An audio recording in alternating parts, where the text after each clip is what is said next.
Your big mistake is feelings. If you stuck to logic, you could avoid all these problems. There is logic in what he says.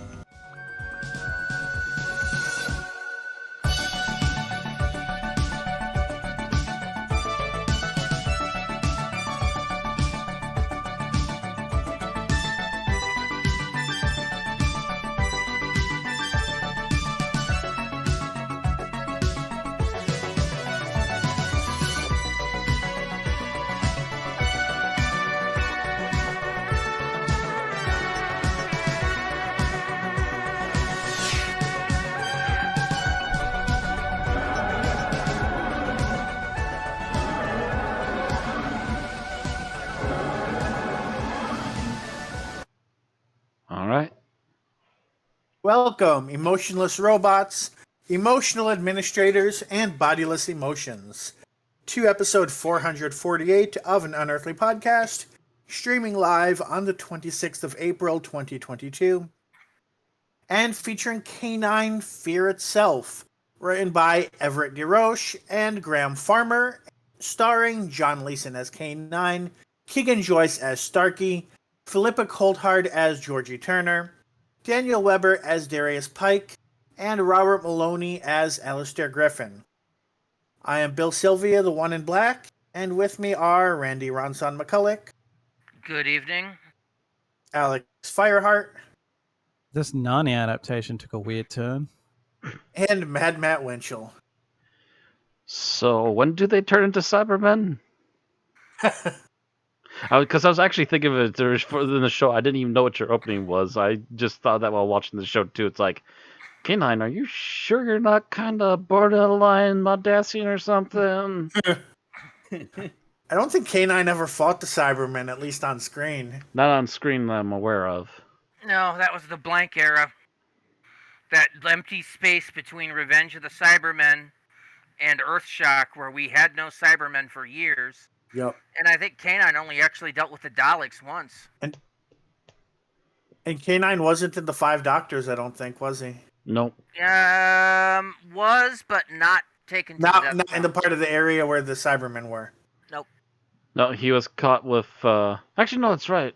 No. He should have been with Sarah Jane, but... He should have been with Sarah, but he was left behind by Sarah. Ah. Yeah. Hmm. You see him... He was a cameo at warning best. of danger and advising Sarah to take him with her, and she kind of shrugged him off and then got sucked into the death zone. Ah. So he had a cameo. Like I said, cameo. So, yeah. So, in terms of this week, thanks to multiple days above 80 in a row, followed by a day of rain, I went from basically 3 days of not sleeping because it was too hot to my sleep schedule completely rebooting, and I now sleep from 1 p.m. to 9 p.m., which is not ideal. It could cause some problems. That's an odd sleep schedule, yeah. I mean, granted, over the summer, it's kind of enjoyable for me because if I made my own hours, I'd probably be nocturnal anyway. But yeah, if you have a life and meetings and other things going on like I do tomorrow, that's not ideal. Well, we're getting to the white glove test, the self-made in-company white glove test at work tomorrow. They are a little generous from what I've heard, and depending on who's in the group that do the test, they can be very much more or less generous depending. But hey, we got through last time with actually the highest score our store has ever had before, so crossing fingers, hopefully we can keep that up. But I do believe other way, as long as we do well, we've already gotten our raise from going through it again. I remember when my former employer had the white glove test temporarily. They were the only inspection that my cleaning obsessed boss was actually scared of because they were that strict. But that was because they were announced after there were news headlines about someone allegedly finding a fried rat in their food, which we're pretty sure was staged because what the fuck. Yeah. But Yeah, yeah, that's a what the hell. because of all those headlines, we had super strict inspections for the rest of that summer. Now this is this is made within the company to test to make sure that things are staying clean, and it's something they go through every 6 months. Last time we did this was late-ish October, late to mid. Which also has led me to a series of realizations, including the fact that by next year, February, if I still have this job, it'll tie for the longest job I've had so far. Yeah. Oh, wow. Mm-hmm.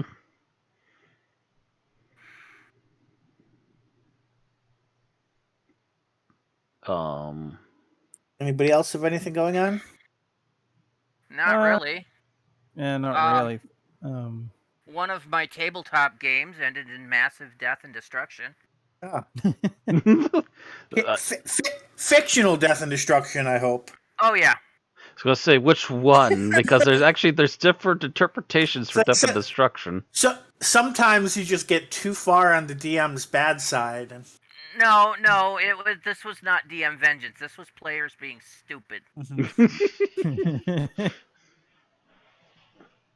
Mind you, the game was set up kind of like Suicide Squad, and then they proceeded to make a lot of wrong decisions.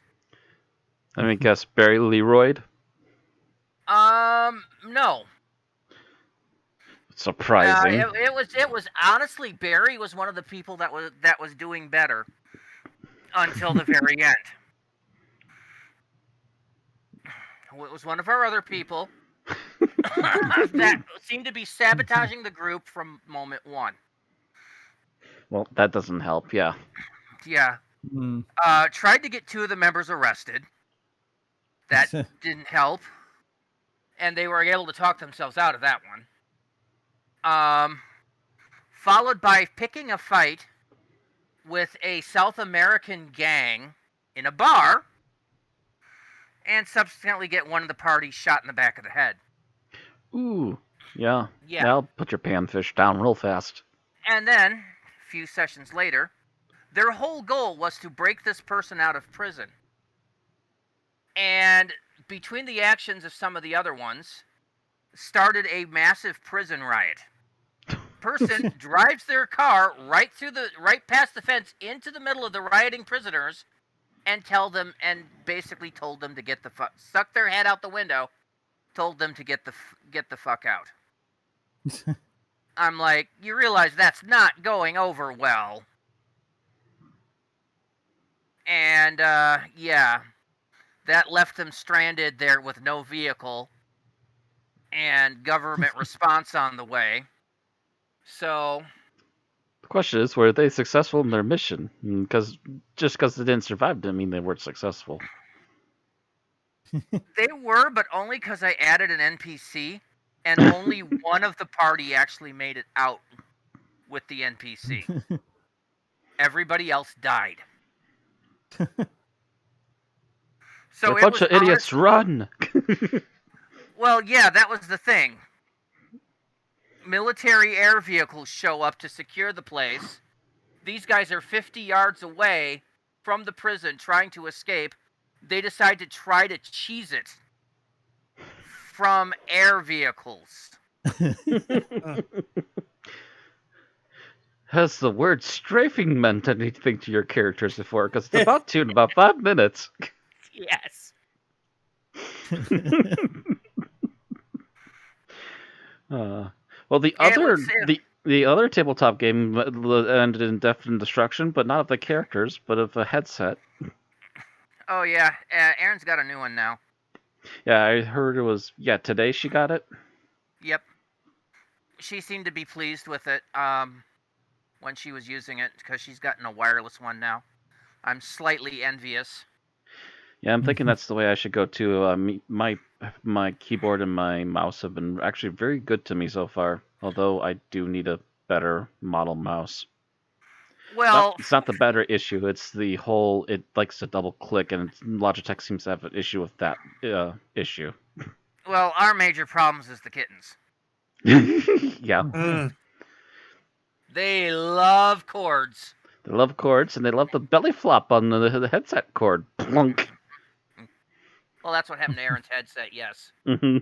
they were chasing something, chased it off the table, and basically dived onto the headset cord, belly first, yanking it out of her ears and actually breaking the top of the headphones.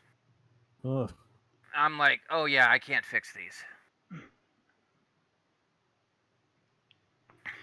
Yeah, we were trying to figure out what's going on, and we heard a very distant Aaron after a while, and it's like, oh, yeah, the game's officially done for tonight, folks. We'll be back in about a month.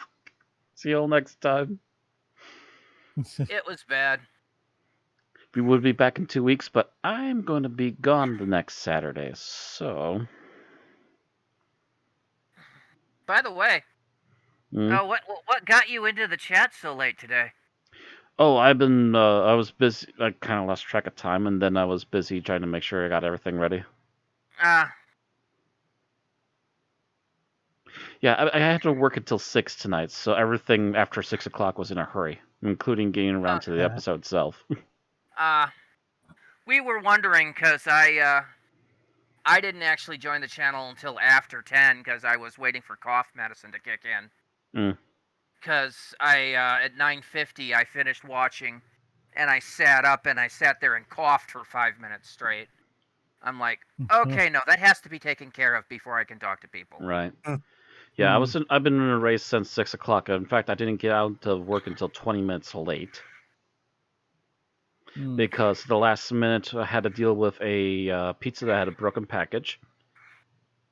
And then realized as I'm doing that the alarm didn't go off on one of our machines, so I had to start doing an outdoor log before I could finally start counting out my register, which also included the save, which means it's going to take me just 10 minutes even to count that, and then finally clock out. But I was only 10 cents off in the over and not under. So as I was counting that and then got done with it and looked to the co-worker who's going to take my register, and I'm like, I think you can borrow my numbers. I think they're pretty accurate.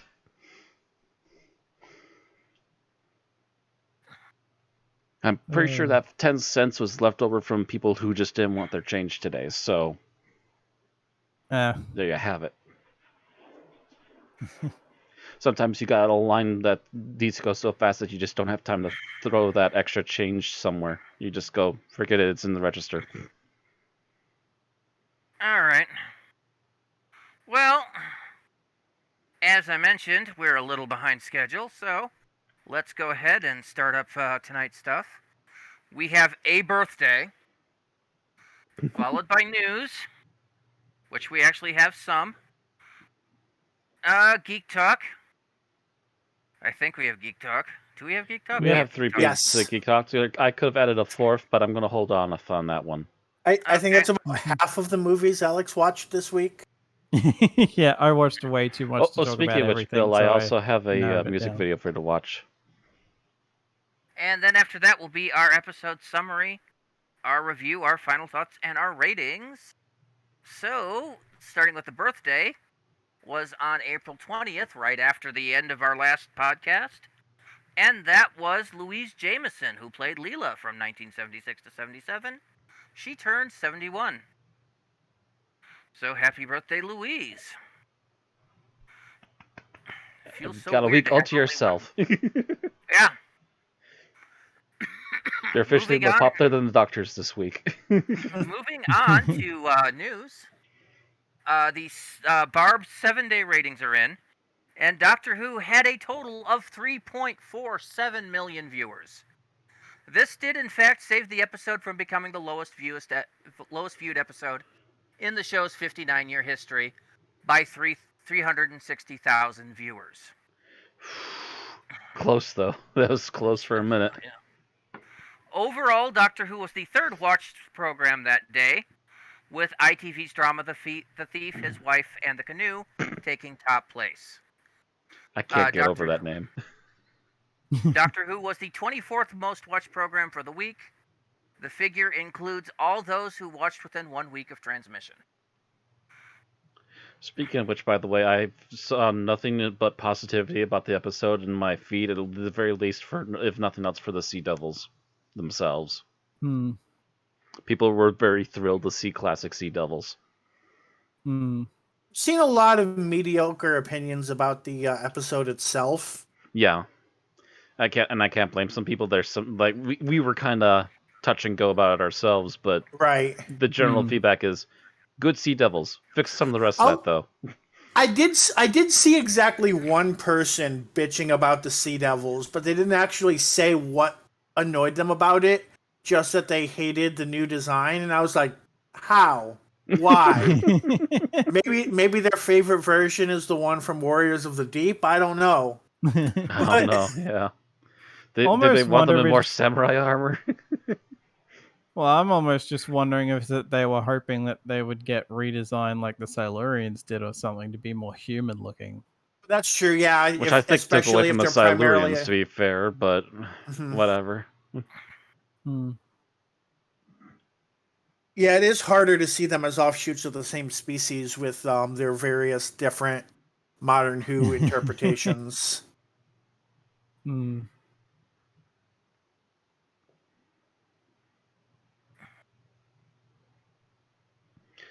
But Okay, that's it. moving on to basically Series 14 news. And this, I must admit, the source is the BBC, but was more of a side comment than an announcement. Is the fact that the 14th Doctor may be revealed in upcoming weeks. Air quotes. Now, the original source of this is a 17th April BBC News article by Lizo Mazimba, an entertainment correspondent. And she's talking mostly, the focus on the article is the two former Doctor Who companions to appear in the episode later this year, Tegan and Ace, and what else is going to happen there. A small interview with Sophie Aldred. And then it says at the very end of the article, Whittaker, the first woman to play the Doctor, has appeared in 3 series of the sci-fi drama. Her first series in 2018 was one of its most watched ever. She announced that she was quitting the role last summer and she would be saying goodbye to the character in 3 specials. Her replacement as the Doctor is expected to be revealed in the oncoming weeks. So, is that really saying news, people? Oncoming weeks, which weeks can go by pretty quickly. Weeks into months, almost a year, maybe. Weeks could literally mean the next episode trailer at the end of the Centenary special. Right? Like, that's close enough when? to be considered weeks. October. So yeah, like I said, weeks can very quickly blend into months. So Although I said October, the Centenary is in October. They haven't announced when the special is. It could even be in November for all we know. Grudge throws hands in the air. I don't know. I think it's supposed to be on or around the Centenary. Yeah, it's supposed to be like part of the festivities of the Centenary. It kind of depends. Be... It kind of depends how long the festivities go, because I know not everything's happening the same day, which makes sense. There's a lot to do, but I don't know how long it goes. But that's almost an aside comment. Now, some people are assuming that means that principal photography, or at least promotional photography, with Russell T Davies at Wolf Studios will be happening in the upcoming few weeks. But really, we've gotten no other sources to verify that. Mm-hmm. So that's questionable news from Mhm. a Yeah. reputable source, but still questionable. Mm-hmm. Yeah. It's like that being It's taking a molehill and turning it into a mountain. yeah. That being said, within the next few weeks, 2 months would not be that far off from how Jodie was announced in July and then debuted in the Regeneration that Christmas. So I've also seen various official pages reminding us that by this time in 2005, David Tennant had already been announced to debut on Christmas. Oh no, he didn't debut on Christmas. He debuted when I don't know when yeah. I don't know when the finale aired. Yeah. Actually, yeah. Because that was a 13 episode series that began around Easter 2005.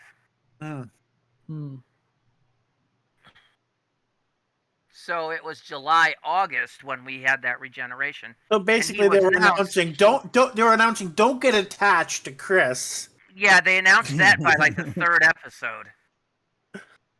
Don't get too attached now. By the third or the fifth episode, they had announced that that Eccleston was standing down and was going to be replaced by Tennant. But that's because they couldn't hold anything in. Russell's original time on the show was very, very open about what happens behind the scenes a lot.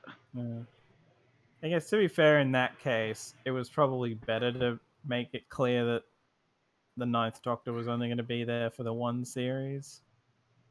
Whereas other times, I just really wish one of these fucking changeovers we'd never know, and then they'd regenerate. Even if it's like an actor I don't know, so I'd be like, I don't know who the fuck this is, but now I need to learn who they are. Because I've never usually known them anyway. It's funny. The regeneration from Eccleston to Tennant, and then the regeneration from Tennant to Matt Smith, in both cases, my first view of the character was like, oh, I don't like this guy. Oh, you've redecorated? I don't like it. Well, that wasn't why. It was the fact that the lighting on them was bad. In Tennant's case, when they showed up, it looked like he had a plastic face. I think that might have been a little bit due to the visual effects, but yeah. Yeah, it was. Like I said, it was because of the lighting and the first few seasons of RTD, they had the lighter like really extreme lighting for sci-fi scenes. And so, for whatever reason, his face just looked like it was made of like it was an Auton head almost. For a second or two there, yeah. And that really put me off. But when you saw him in the Christmas special, he looked a lot better, and I'm like, okay. And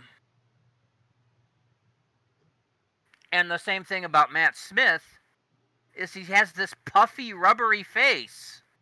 Oh, I don't like him. Well, I never really did like Matt Smith, but that was not because of his face. It was because of the writing. Yeah, to be fair, his doctor still had moments, and he still shined through once in a while, but yeah, the writing was a bit of a mess. That being said, he quickly got amusing even in the first episode, trying to figure out what his new favorite food is, and getting so angry at some of it that he tosses it out the door. Yeah, I was rather enthused by his first episode, but I think that was the last time I was enthused by him. Anyway, and his second to last. Yeah. All right. So anyway, does that bring us to Big Finish? Okay. Yes, it does. All right, so out now in Big Finish is Torchwood Nightmares with Torchwood 1, the London branch. Nightmares with Tracy Ann Oberman, Gareth David Lloyd, and Timothy Bentinck. And Torchwood Infidel Places by Una McCormick with Rowena Cooper. And that's with Queen Victoria. So this is the past. Okay, the past Torchwood. So no Torchwood 3. Then Companion Chronicles, Second Doctor, Volume 3, with Fraser Hines and Wendy Padbury, and hopefully we all recognize those names. Fraser, who is now the unofficial official second Doctor. It's apparently been a big week for Big Finish. Right? It's a big month for Big Finish if you look at their news. Like, there are some things I'm about to talk about, but I had to pick and choose because there's stuff that I would have wanted to talk about, but we could have spent all day talking about Big Finish. And we're not a Big Finish podcast. Right. We're trying not to simp for you, Big Finish, but dang it all, you make it hard some weeks. It's a big month for them, yeah. But to start with 2 pieces of news that I think are really important to cover. Big Finish has announced 2 new ranges based on the 13th Doctor era of Doctor Who, in what might be the fastest turnaround from televised to audio series yet. The first is Call Me Master, a spin-off series starring Sacha Dhawan as his incarnation of the Master, with 2 volumes announced so far. I'll point out, he's still the Master. He's still supposed to show up in October. Mm-hmm.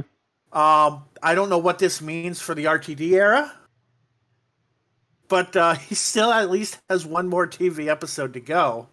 Unless they actually officially show him dying on screen in this next special, he might still be the Master. Right. The second new range that Big Finish has announced is the Fugitive Doctor, another character who's appearing at least 1 more time, starring Joe Martin as the Doctor from The Timeless Children and Flux. The Fugitive Doctor is also announced for 2 volumes so far. Presumably, sales for Volume 1 will dictate whether these spin-offs are extended or not. And I think we can take this as officially debunking any rumors or theories that Jodie Whittaker is going to regenerate into Joe Martin. Well, yeah.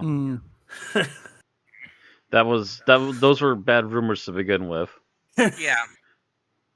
It's right up there with the same rumors that they're going to bring back David Tennant. No. Yeah. The ones that he's so tired of talking about that he's like, I'm not even going to give you a straight answer because whatever I say is going to be twisted out of context anyway. I feel like with me, the only reason I was kind of hoping that maybe they'd just go, fuck it, and make it Joe Martin is just because I want more from her. Because the very little we've got of her, she's been very interesting. Well, Big Finish now. Right. You say that. I'm going to be over here pouring battery acid in my ears. So as long as they don't bring up especially A Child in Time BS, and as long as they maybe do some stuff to fix Flux, I don't mind her coming back. I wonder if this means they're going to bring back the actor for Tecteun as a main character of that range. Oh, let me get my pistol. I'm going to join you, Ran. Gun to my ear. Just kill me. What a waste of a character. I got some more battery acid over here. Here, let me leave my head to the side. Moving on from that news. While we normally would not have covered this until it was released, I thought this coming audio was especially worth commenting on now. In 10th Doctor Classic Companions, David Tennant stars along John Leeson as a version of K-9 found drifting in space. Which K-9, we don't know. Plus a story each with Leela, Nyssa, and Ace. And that is coming out in September. A K-9 adrift in space. Which some people are wondering if this kind of basically deals with the fact that Gallifrey sort of makes the K-9 spin-off series impossible, and if it sort of retcons the Big Finish continuity to fix that. That's just one fan theory. Like, that has nothing to do with anything Big Finish has said. Well, neither one is technically canon. Big Finish, Gallifrey isn't canon. Gallifrey's part of Big Finish canon, though. Like, Big Finish stories stories Big can Finish reference canon, it. But it can be directly contradicted by the series, if they wanted. Chibnall era can be directly contradicted by the series if RTD wants. And you know what? I'm all fine for us contradicting Chibnall canon altogether, please. Thank you. Because some of these stories suck.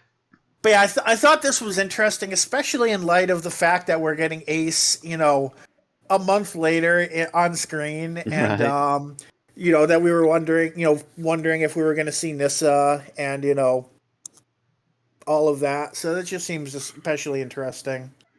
I'm definitely pre-ordering this one personally. Yeah, I'd like to know how that K-9 got there. Right. But again, at this rate, K-9 pops up as many places as the robots from Mystery Science Theater.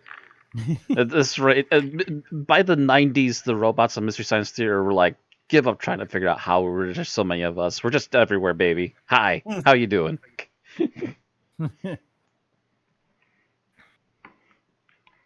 And I think that's it, unless anyone has any other comments on Big Finish. Also, I'm not dedicating a whole news section to it, but I'm also pre-ordering the season 6B audio with the Second Doctor escaping execution. I've got to see how the fuck they're handling that. That's starring Patrick's son.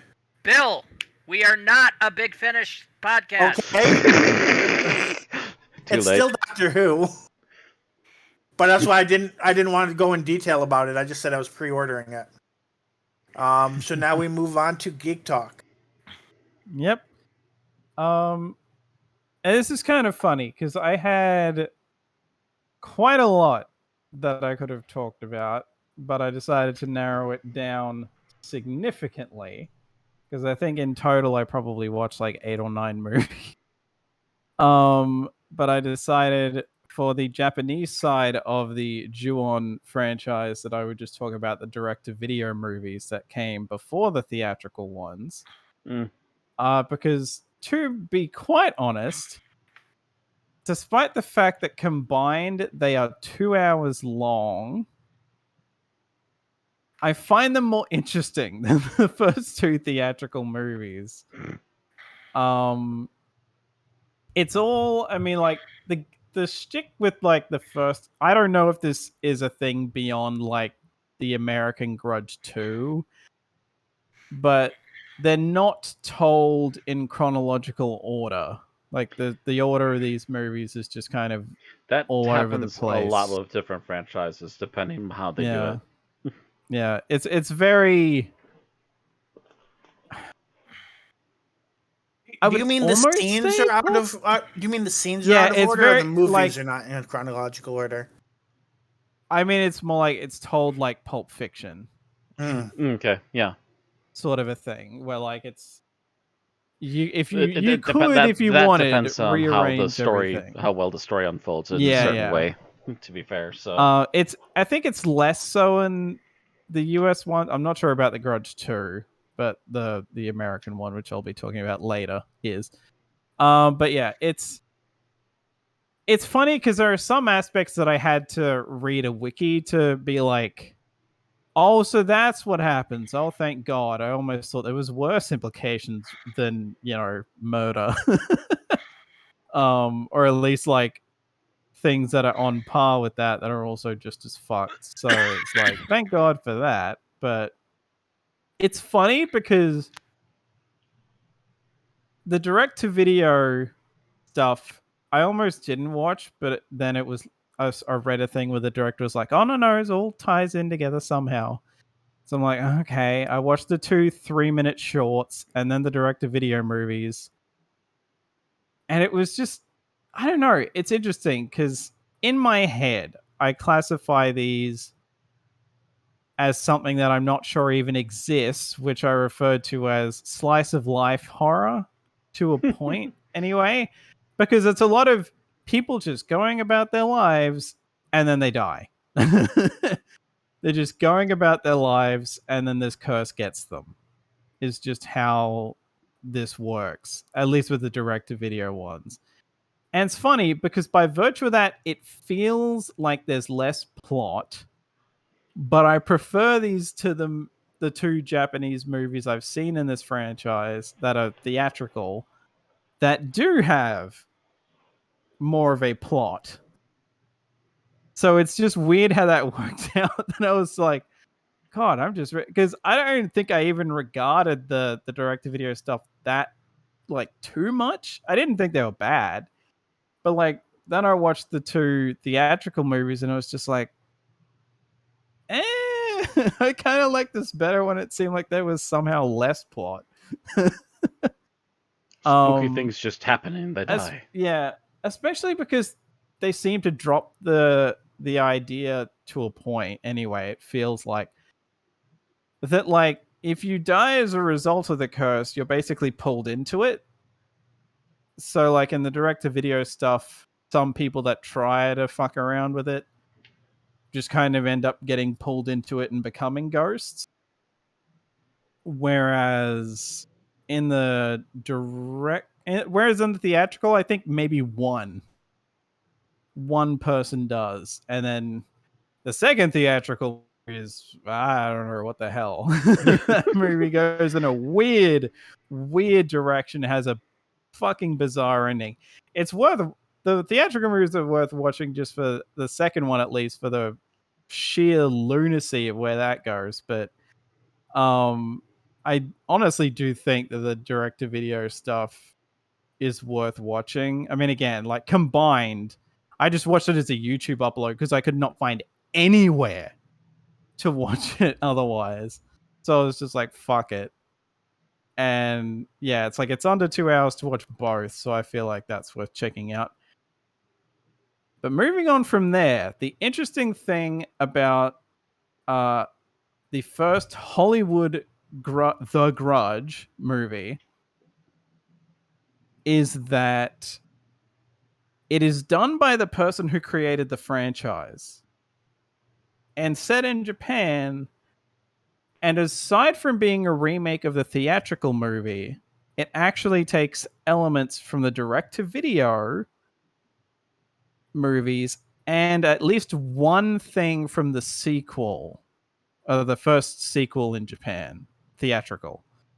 So it's actually kind of like a best of what's come so far, and it's really interesting to me in that regard, to the point that of the ones I have seen, it is the best. Like, I did not expect to come out of this thinking, wow, the first American one is the best one so far in my eyes. It's like, to be fair, it has the original creator involved, so that kind of helps. I mean, that's I have to believe that's why it's set in Japan. Because otherwise, I feel like Hollywood would have just gone, nah, fuck it. We'll just set it somewhere. Sort of like how The Ring is set in Washington. Also, didn't the first one remade have Jennifer Connelly, I believe, in it? Or someone that looked a lot like her. I can't remember now. I mean, I know like Sarah Michelle Gellar is in the remake of the Grudge. She's the main character. And The Ring had Naomi Watts. So a lot of we just throw in a blonde white woman as the lead seemed to be the trend. At least at first. But yeah, it's interesting because the whole thing, which I forgot that Bill Pullman was in this. So that was like, oh. And not only is he in this, but he has some scenes where he's speaking Japanese, which is like, whoa, that's also something I did not expect in a Hollywood remake. These movies was any dialogue in Japanese, but they are in Japan. So there are some scenes where the only dialogue spoken is Japanese. It's very like not that much. And it's kind of the way they get around. Well, it's set in Japan, but pretty much every character we're following is a white person just happening to live in Japan. But yeah, like the whole shtick with Bill Pullman is just taken directly from the direct-to-video movies, which was like, oh shit, I would not have expected to see that here. And by virtue of taking that aspect from there,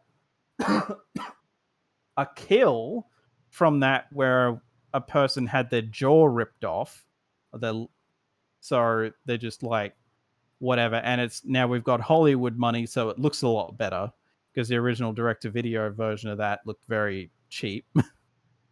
And like not bad, but like yeah, the Hollywood one is like, well, we have money now, let's redo this.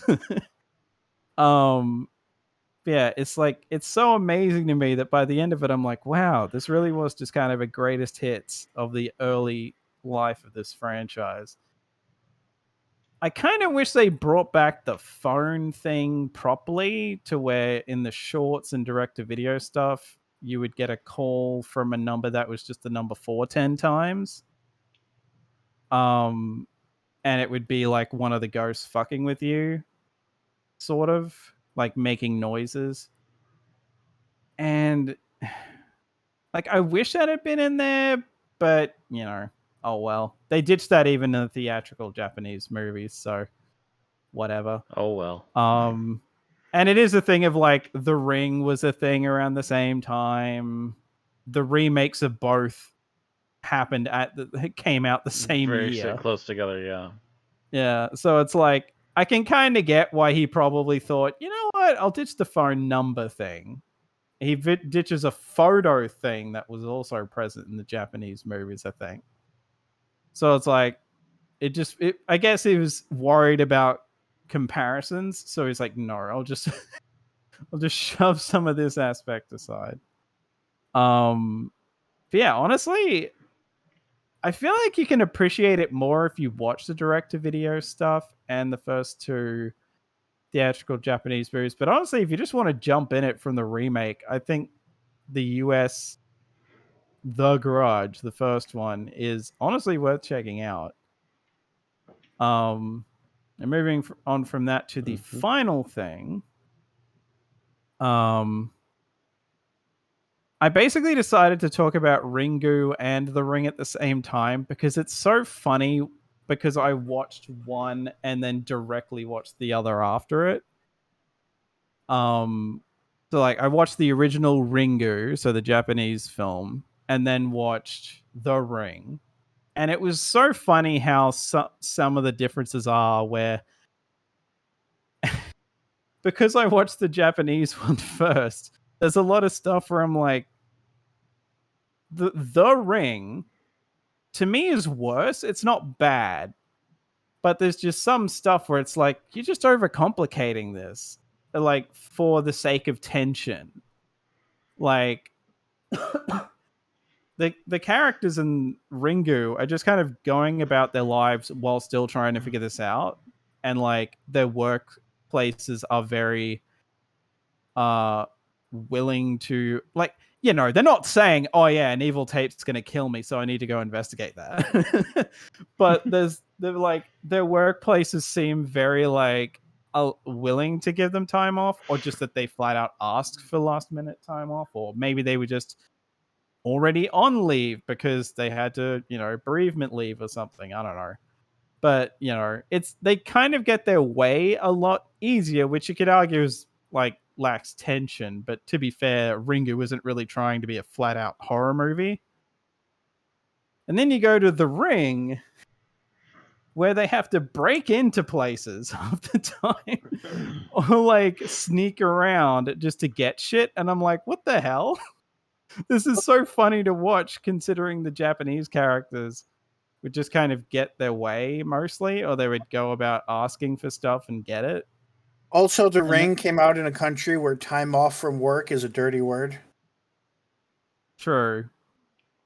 I mean, like, that's a weird thing because there's like a kind of jerk, but maybe not really, where Naomi Watts' character is looking into shit and her boss basically comes up and goes, "You're fired," and she's like, "No, I'm not." And it's like, what?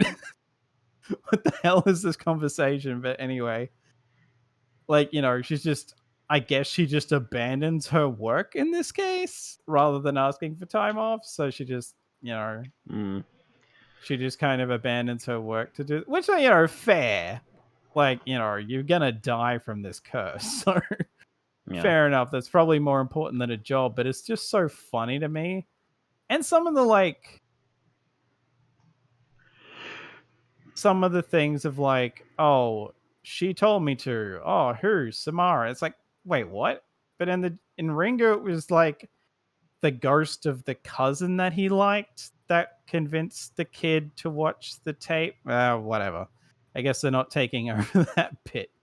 And they also get rid of all the psychic ability people from this because the boyfriend or the ex-husband in Ringu is psychic, and they ditched that.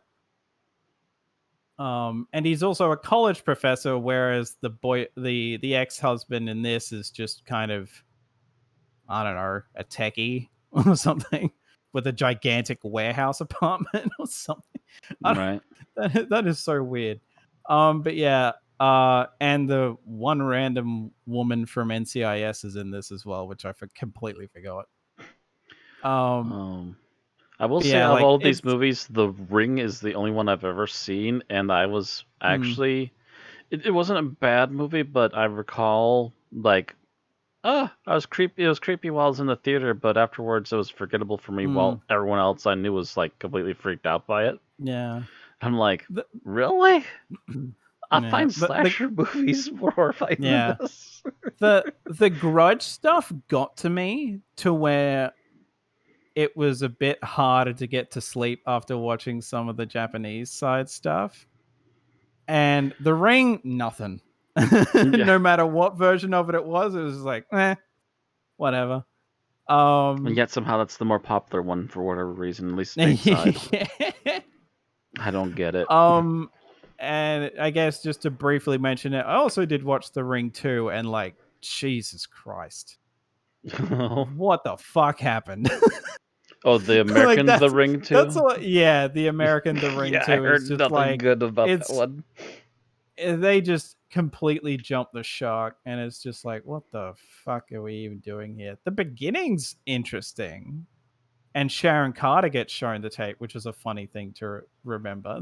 The woman who plays Sharon Carter in the MCU was in that movie. But it's just like, yeah, what the... Just completely off the rails. But yeah, so like, I would say like all of the movies that I decided to end up talking about are worth watching. But yeah, you can with The Ring, just watch the first one. Like, I've seen Rings as well, and I would argue Rings is better than The Ring 2, even though on a rewatch, Rings I would probably think is a mess as well. Alrighty. So with that, I guess we're on to the episode. Yeah. So take a sip of something to drink, because now it's you again. Yep. Let me get the stopwatch.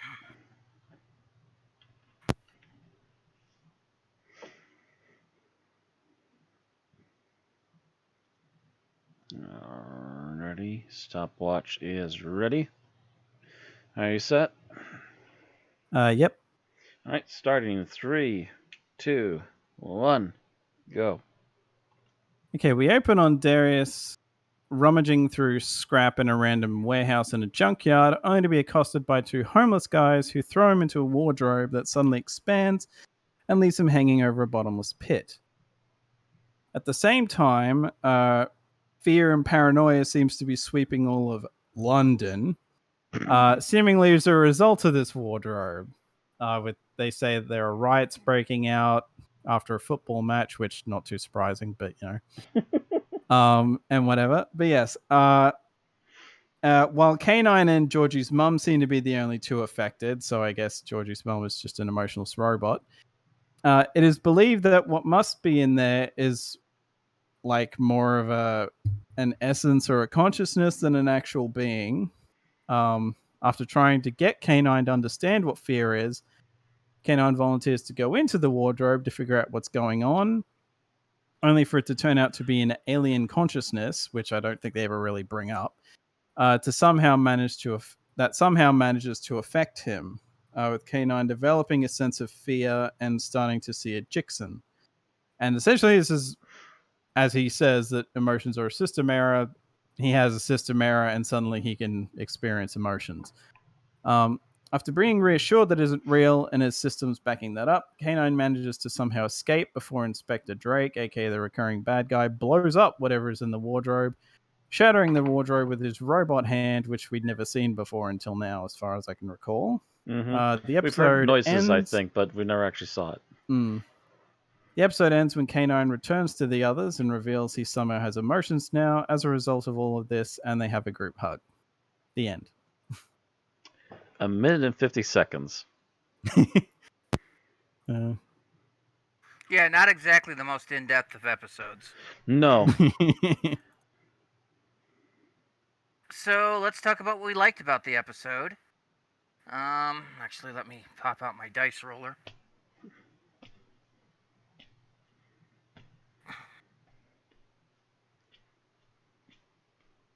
And no, that's a reroll. Alex, you're first, actually. It's your night. The pilot on. Let's see.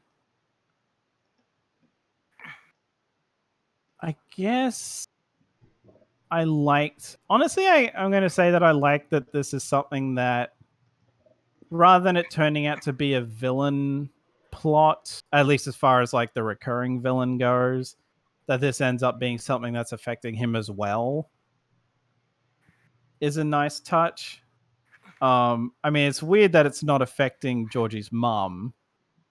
But the fact that it's affecting the main villain rather than him trying to exploit this or it being something that he did was an interesting choice.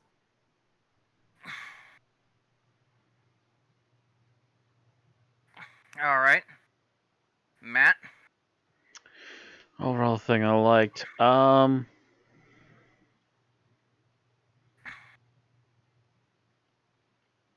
trying to think. Oh Lord. I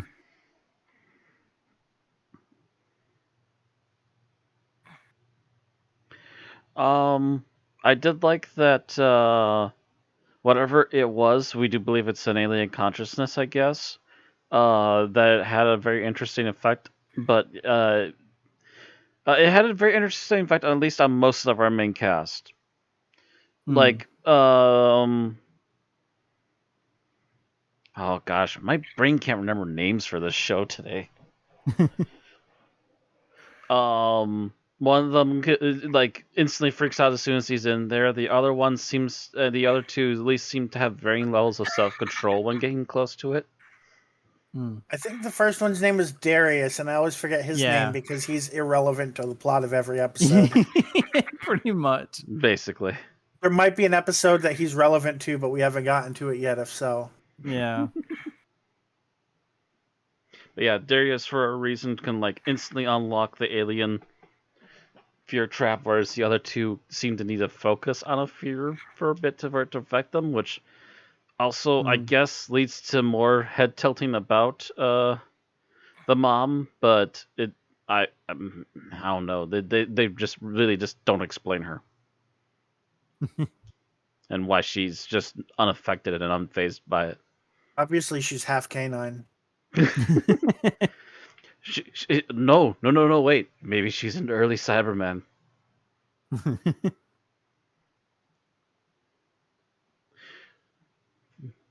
Fear is a useless emotion. It has been removed. Upgrading is compulsory.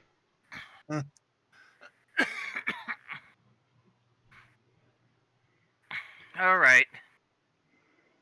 Is that all, Matt? That's about it. Then that was me trying to struggle for an overall good thing. Okay. Bill? So I did kind of space out for a second. I got what Matt's was. Matt said he liked the different effects that the fear being had on everybody. What was Alex's? Essentially that it was affecting the villain rather than it being a plot by said villain. Oh, okay, got you. Mm-hmm. So I'm going to say I actually like the interesting way they deal with emotions as being contrary to binary thinking. They probably could have gone into it a little bit more in depth, but hey, it's a fucking 25-minute episode. I can cut some slack on that. But it was episode and also made for kids. Yeah. But I think that's a really interesting way to talk about emotions as just as a way of it's something that introduces uncertainty that you're not sure how to react to. And as a social psychologist, that definitely is an interesting way to discuss it. I don't think a lot of shows would discuss in that way. So yeah, I thought that was cool. All right. So yep, Ram.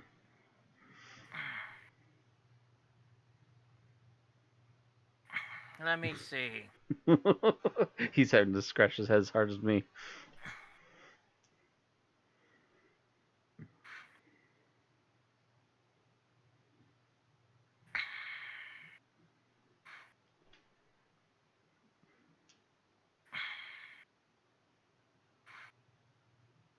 I'm gonna pass. Nothing, or it was all taken. I can't really think of anything in particular that struck me as being unusually good about this episode. Mm. So let's go talk about what we didn't like. Alex? And Alex, you're first. To me, as interesting as the premise of this was, especially for an episode of a kid show about all monsters in the closet and shit, the fact that the main focus ends up... I know, the show is called K-9, but the fact that this wasn't more of an exploration of the fears of the kids is kind of what bugs me. Like, yeah, we basically get a blink and you'll miss it reference to, oh, Darius has a fear of enclosed spaces. So he's claustrophobic. So I'm like, okay, we're going to expand on that at all? Nah. Nope. And, maybe we might in later episodes. I don't know. But it seems it's just kind of an offhand mention. Now that you say that, isn't Griffin like agoraphobic or something? Yeah. So I'm surprised that never came up during the fear episode. Hmm. Well, the cabinet wasn't in his house. True, but they were talking about fear, so you'd think it would come up. Yeah. They had to talk about rats versus beavers instead. Yeah,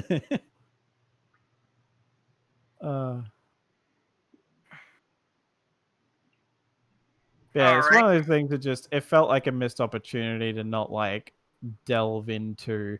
It's funny to that comparison. I'd say that the ones that from Sarah Jane Adventures that go on about the fears of the main characters were better executed than this. Right.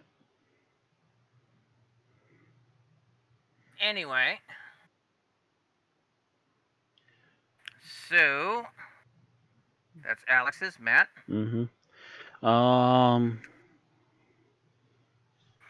So we got both the good guys and the bad guys know that there's some sort of weird alien thing attached to this cabinet in the middle of a junkyard. And we got them both trying to figure out what to do about it. And the bad guy just sits around twiddling his thumbs waiting for his robots, I guess, maybe to make a bomb? Meanwhile, the kids waste their time putting on Halloween costumes to spook K-9. I don't get what's going on here. Yeah, that at least the things literally they're wasting time before they just go back there again anyway. Yeah, like that seems like very leaning too much into this being a kid show, right? Way of like trying to explain fear to K-9. It's like he's a fucking robot. You're not going to be able to scare him with like kid show tactics. Like, I could see how, like, when you're brainstorming a plot, like, oh yeah, there should be a scene where they try to explain fear to K-9. But then that's when you put everything together and you're like, so there's the middle of the episode that nobody's doing anything and it has nothing to do with anything, and then they just go back and do the same stuff over again. And you realize, hey, maybe, a scene should be changed. Yeah. Maybe we should rewrite things and actually, if we're not going to do anything, at the very least make some freaking character advancement, like we were suggesting a little bit ago. Like, of course you're not going to be able to get into some big philosophical debate in friggin' K-9. Yeah. But, like, for in a kid's show, but like still, it seems like it could have just been discussion more than like, oh yes, let's dress up in silly outfits. Yeah. So anyway, Bill. So I'm going to say that Drake in this episode was a mess. I get the idea that like, oh yeah, this is the effect the cabinet is having on him, but it's really like, and we're supposed to take him serious as a villain after he's just squealing like a petulant child for this entire episode, and that it literally ends with him throwing a temper tantrum against a box. Never mind how how it, the fact that the box was just like terrible 90s CGI once it broke, but yeah, it's I can never take him seriously as a villain again after this episode. It's just all of his credibility has been crushed, and I mean, not that he wasn't exactly fucking the master before this, but he's like in the negative range after watching this episode. I destroy you.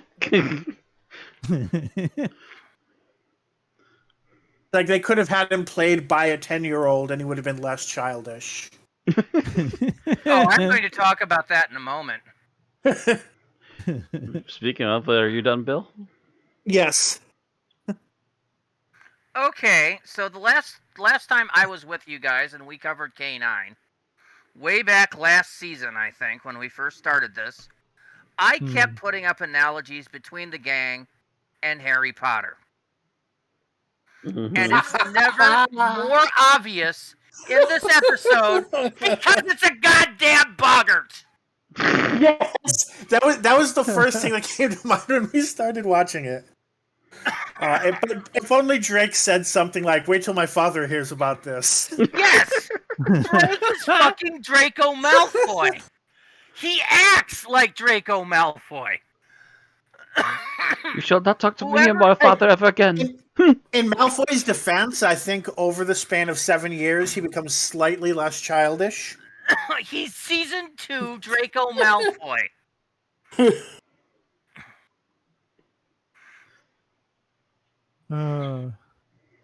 Yay. He's season 2 Draco Malfoy, templated on an adult male. It doesn't work. Whoever these writers are, they've cribbed horribly from Harry Potter. And he's got a robot hand. Are we sure it's not a child in a robot body? Who knows? I mean, they even named his ass Drake. Yeah. And I've mentioned before that Georgie is the Hermione. Starkey is the Harry, and Darius is the Ron. Why? He's disposable. Go ahead, Ron. Fall into the bottomless pit. We won't mind. Either that or K-9 is the Harry, Georgie is the Hermione, and Starkey is the Ron, and Darius is fucking Neville. I don't know.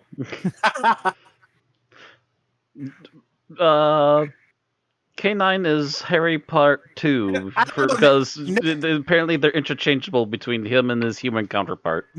Neville faced his fears in multiple books. Darius is scared to get the vacuum cleaner out of the cupboard.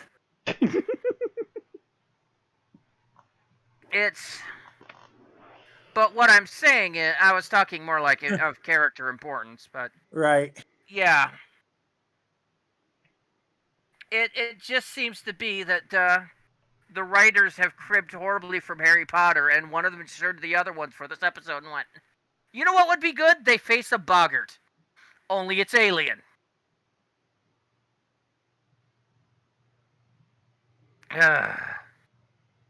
Actually, yeah, now that I think about it, like, I thought about that early in the watch through and then kind of forgot about the thought. But then seeing, like, how it literally takes the form of whatever you're most scared of, like, yeah, it's literally a boggart. It's not even almost. It just is.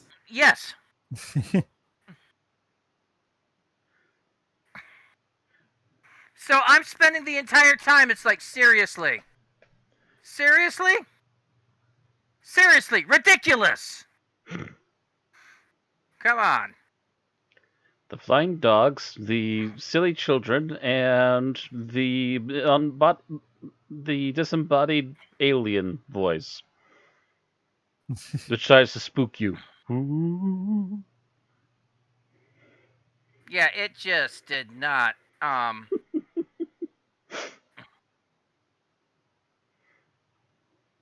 No, I'm sorry. I didn't buy it.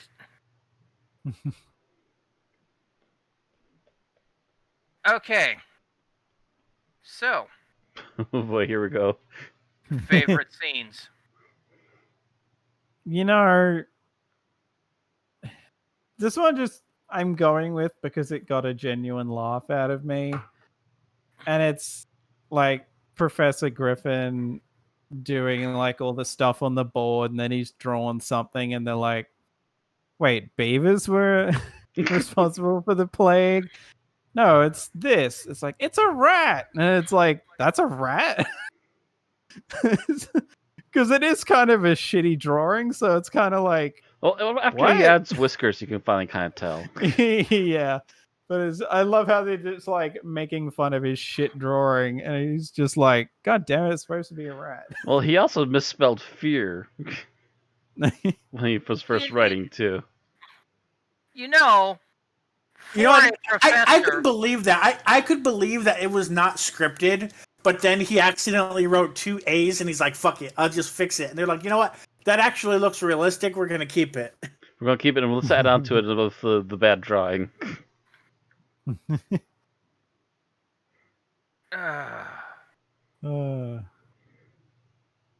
I've seen worse typos. I mean, yeah, worse handwritten typos from professors using chalk. you've had a professor mislabel fear. I'm just saying I've seen more egregious misspellings. I don't think I've had one have to write the word fear, but more than one letter off.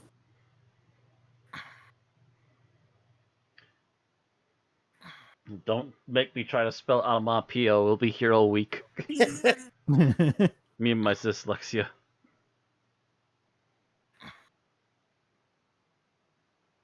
So that was Alex's favorite scene. Mm-hmm. Yep, so I guess And it's now up it's to on me. to Matt. Yep. Favorite scene? um...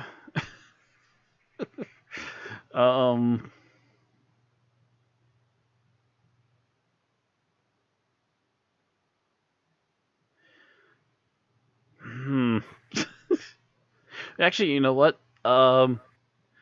Just to add how silly the robot police guards are, literally K-9 floats up to them and just goes, I know these people who are having an illegal picnic in the wrong place. And they're like, show us now. What did it say? It Literally, was literally it was like the no those fun cops. robots from Sonic the Hedgehog Saturday AM. No fun, no picnics. Let's go. So it seems everyone's going for the comedic scenes. That's the only good parts they had. Yeah. So yeah, you Bill. So I think I'm actually going to go with K-9's fear helping him detect the bomb. Now, obviously, this makes no logical sense, and they even say that in the episode. But I thought it was kind of like a fun callback to the whole Doctor Who, like, fear is a superpower thing that we get kind of different variations on. And this was, K-9 doing its own variation on that in the most original way that it could. And I thought that was it was kind of unique, kind of interesting. And well done for what the show is. Okay.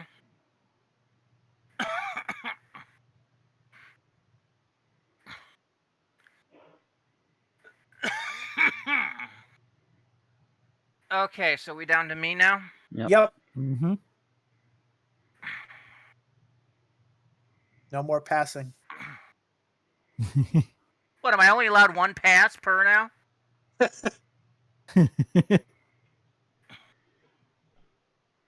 Oh.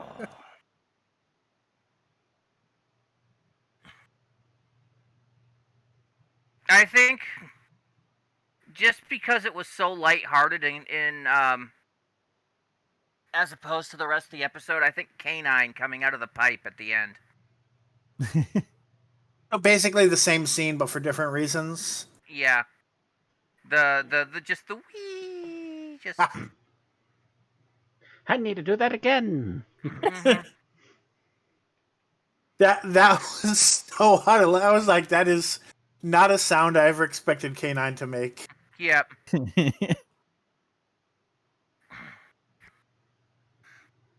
All right, least favorite scene. Yep.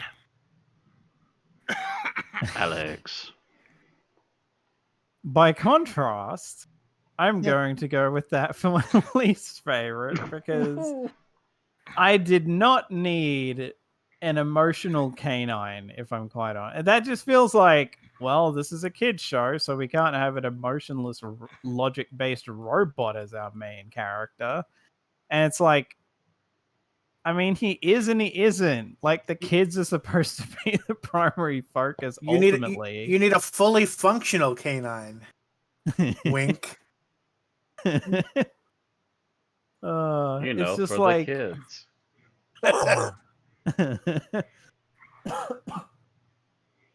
It was just, it's, I don't know. Maybe they'll win me over with it later, or they'll. Honestly, I'll give them credit if they at least stick to it, and We'll don't see. like backtrack and fix him. Given it is kind of funny because it is like he says that emotions or feelings are a system error, and then he goes and has a system error, and now he has emotion.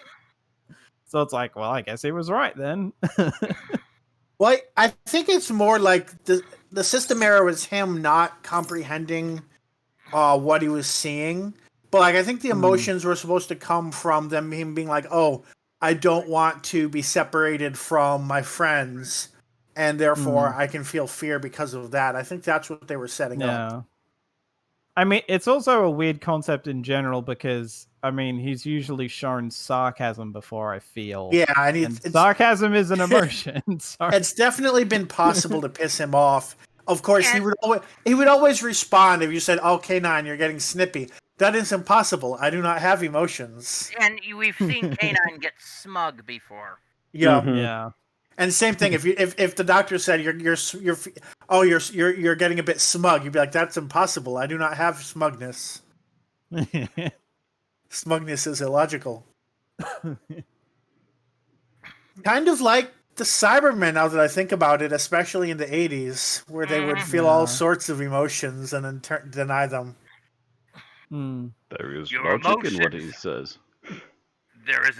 Your emotions are a weakness. And you're expecting almost, evil laughter.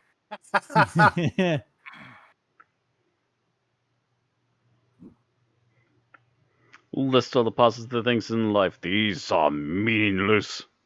Oh, you're getting annoyed now.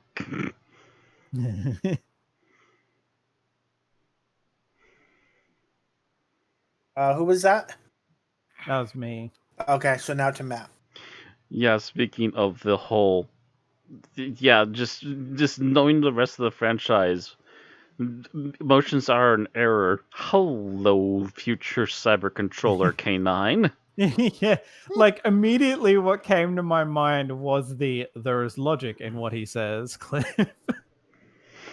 I didn't even think to that clip immediately, but I immediately knee-jerked into, whoa, you sure you're not turning into a Cyberman? You're sure about this, K-9? You're like walking a very thin line right about now. Whereas my first thought was, and this is what happens when you let STEM majors who never studied the humanities program artificial intelligence.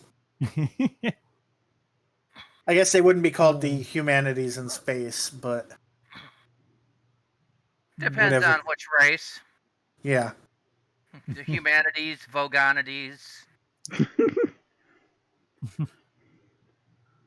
Yeah, The vulgarity of the writer's soul. Vogon poetry is not needed. At least, I mean, it makes the laser redundant. It's good for torture, though, especially their poetry. Also, remember, resistance is useless. All right, up to me then, and I think I'm going to go with the Halloween costume scene. Part of it is how out of left field it is. As we've already discussed, it accomplishes nothing. But also something that I realized while I was working on the title card, either they did not like it's either super obvious that they were not on set at the same time, or they just filmed it so poorly that it looks like they were not on set at the same time. Like the You mean same between the chair. kids? Yeah, like when you have there's one where there's what's it, Starkey and K-9, and then there's Georgie, and you never see crossover. Like you never see Georgie and I think Starkey there or Georgie was and for like a K-9. brief moment. Nope. Because I tried to get a screenshot of it, and they were never on screen at the same time during that scene. You didn't even see the same chairs on screen at the same time, which I think they were on the same set. That's why I think that's why I said it could just be really poor filming. I could have But, sworn like, they you were on never the even same spot, but I saw it in a hurry though too, so right. I can't remember the Yeah, scene quite it's fully. like you see the same curtains in the background, but they never cross over. It's like there's a wall in between them. And I thought it was weird watching it at first, and then when I rewatched it intentionally, trying to get a picture of them together, I was like, "Oh, that's what's weird about it." I wonder if they were even on set at the same time at all. And that's not like that's the worst offender. It's not the only time in this episode where it seems like it's just like people's like either just people's doubles, and they're never actually physically there at the same time or whatever. But this is definitely the one where it seems most explicit and most like it kind of takes you out just because of how the conversation is going. That you'd think they would be visible in the same shot, but it never happens. Never shall we break the second wall in between the two scenes. You shall never actually touch each other from between the two walls. Just talk to K-9 and go away. I could legitimately see it being a matter of like whoever the director was for this might have just been like not had a crap ton of experience. Because this is both a low budget show and also done in Australia, so The probably director used to the director and the cinematographer. yeah. So just a matter of Both like newbies that didn't know what they're doing and suddenly made it really weird and without intending it or to be just weird. like not or just like not used to doing shows like this, like maybe shows where they would film it like that because I don't know, just for whatever reason shows they worked on were like that. And then try to transpose that to this and it just doesn't work. I have seen that apparently like four camera like traditional sitcom filming versus one camera drama filming are completely different skills, which is why some people don't consider some things that like actors a lot of the time will not consider things sitcoms that the audience would consider a sitcom because it's not filmed with four cameras. Doctor Who is definitely filmed with one camera. And I don't know how K-9 probably was as well. So if they Actually, I don't know. Doctor Who traditionally was filmed with three, but With three, okay, because you had the one like full set camera and you had two close up cameras. got you. So they didn't do a second take for close-ups. They just used the same take. Yeah, traditionally. Okay, I don't know how they do it now. got you. Yeah, not sure about New Who, but that's how they would have done it back in the day. Oh, you're saying in classic Which Who? is why Okay. there's no second takes. Yeah. Hopefully, between the yeah. three cameras, you got the right angle that you could cut out the mistake.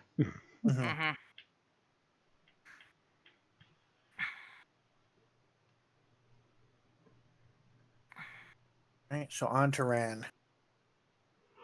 My least favorite scene is the last one where the guy's confronting the cabinet because it was completely unnecessary. He'd already dropped a bomb, Uh-huh. and then so he has to go rub it into a cabinet. Cabinet that was also still talking smack to him, by the way. Yes, the cabinet one. I'll punch you. I- It was just like the worst acting. And yeah, it's like I said, it's Malfoy acting. Yeah, it was the worst preteen acting, and also like I guess they couldn't afford plywood because when I mentioned bad '90s animation, this is the scene I was talking about. Yeah, it just kind of shatters like glass. I tried to get a screenshot of that, but like it's in like when it's not moving, it just there's so much on screen that you can't even tell what you're looking at.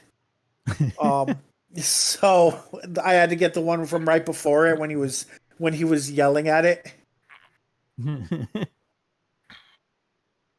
Was just so dumb. Oh, but that's right. Part of why I say the plywood thing is like it's very clear even if you're just watching his fist, it's very clear that he never hits anything. Mm-hmm. Like there's never any moment where it's as if he came into contact with something. It's just he's very clearly swinging at the air, and then the air explodes. Well, he doesn't even swing at the air. He literally punches underneath the camera, or it looks like he's trying to punch underneath the camera, and then we do a pullback shot where it just collapses.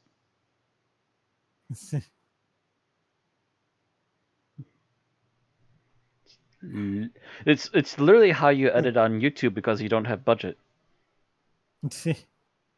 Are you saying that this was made with YouTube quality? Maybe. YouTubers spend a lot of time practicing this yet. And you know what? Yeah, you know what? I've seen YouTubers have done this exact same kind of editing, but they did it better. Yeah, YouTubers like they hone their skills for low budget. It's the same reason why all of the when all the late night shows started filming from their homes, it was like, "Oh, this is now lower quality than your average YouTuber because this is the shit YouTubers prepare for and know what they're doing." Yeah, like literally even like him or hate him, even literally PewDiePie sitting on his floor in the kitchen was more interesting than watching the late night guys when they had no audience.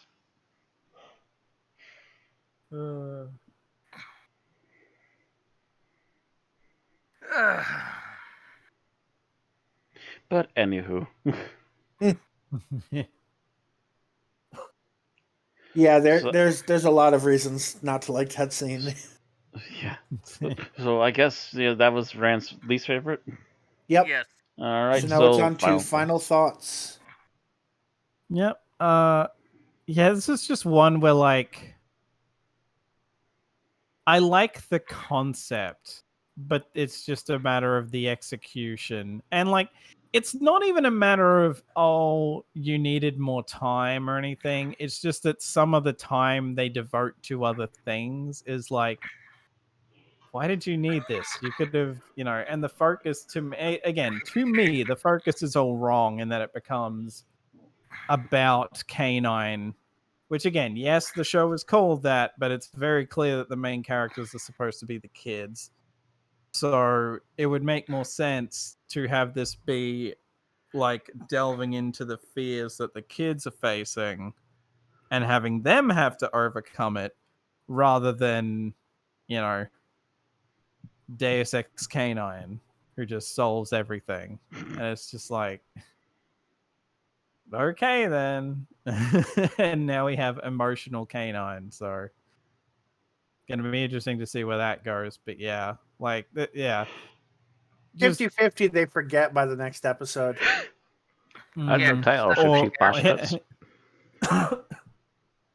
Yeah, but like this could have been a lot better, and it being a kid's show and even it being low budget, like no excuse.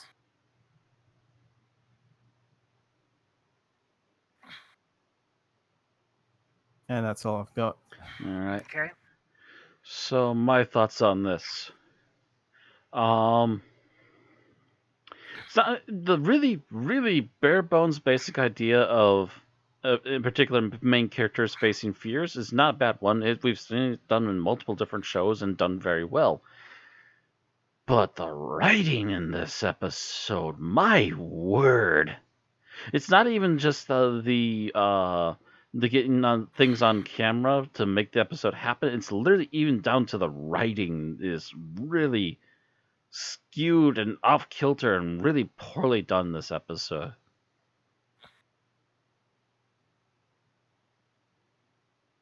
There's a lot of stuff it just doesn't explain, and then there's a lot of just really bad dialogue scenes, and it just seems to roll on for no reason until we just repeat a similar scene that we just did to finally have our final scene happen. And while I would disagree with Alex a little bit that I would like to actually see development for K-9 and hopefully help them make him a more interesting main character because the show is named after him. At the same time, I also have to agree that I'm not sure that's going to even stick to K-9, and we'll just have him be emotionless again next episode. Be my assumption. Or it's just they'll lean, because it's a kid show, they'll lean way too far into it. If they do, they'll probably ruin the show even more. But yeah, we'll have to wait and see on that. But yeah, this is just a hot mess. I'm done. Off to Bill. Okay. So the good news is, based on how strong these opinions are, I'm not going to be the negative one this week. Are you sure? But yeah, I thought this was an interesting take on Doctor Who's classic story of, emotions versus logic and the benefits of emotions.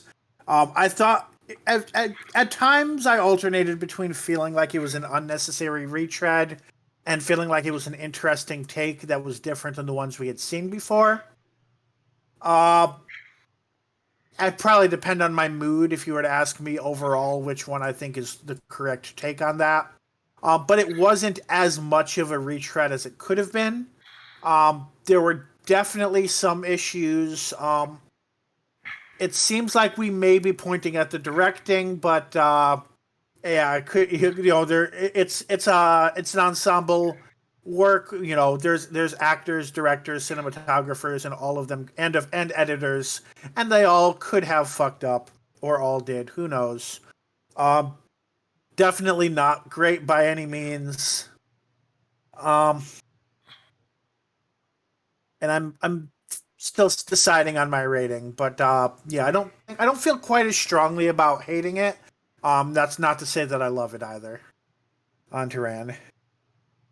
All right, so in my opinion, this is an episode that shouldn't have been written. It was obviously a concept cribbed from Harry Potter, which wasn't needed. They tried to put a sci-fi twist on it, and it really didn't work that well. It was poorly written and poorly executed by the directors. Most of the actors did their usual job, which is not the greatest in the world, but wasn't the worst, except for the villain, who hammed it up to the point that you basically just wanted him to go away.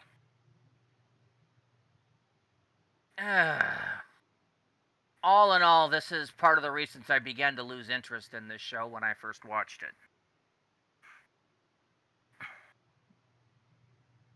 Alright, let's rate it. I should have the ratings open. Yep, here we go. Fear itself.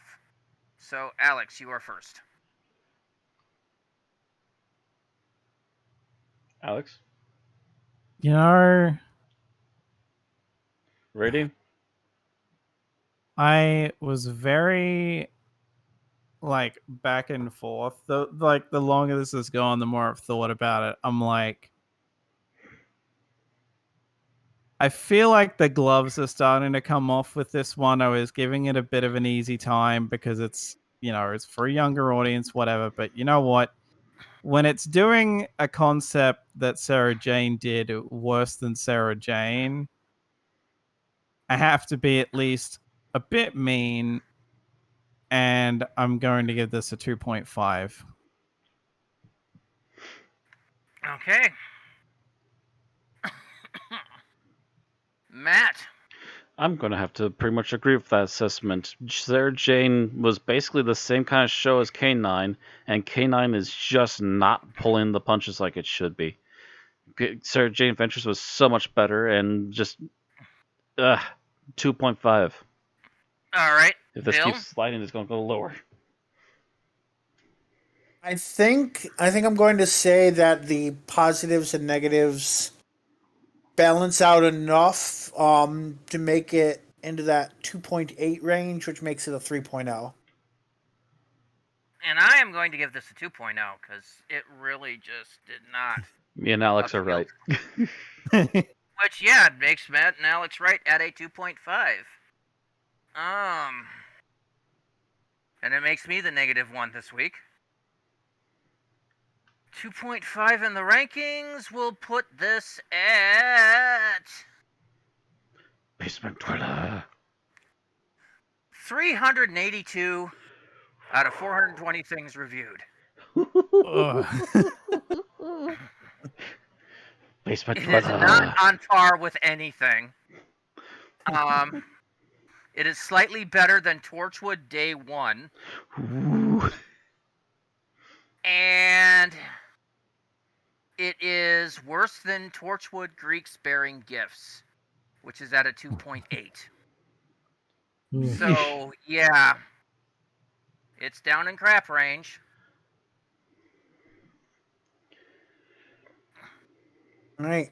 Please let us know in the comments, what did you think about this episode if you've watched it. Don't forget to like the video and subscribe for our exports to YouTube every week, and or follow us on Twitch to get our streams every Tuesday night. All right. So next week we continue with K-9, and I am not optimistic because it's by the same writers. Oh no. It's K-9, The Fall of the House of Griffin. Written by Everett DeRoche and Graham Farmer, starring John Leeson as K-9, Keegan Joyce as Starkey, Philippa Cuthred as Georgie Turner, Daniel Weber as Darius Pike, and Robert Maloney as Alistair Griffin. Oh. We'll bear it, and see you next week. See you then. Oh, I'm still here next week. I don't get to work close until the 10th. Shoot.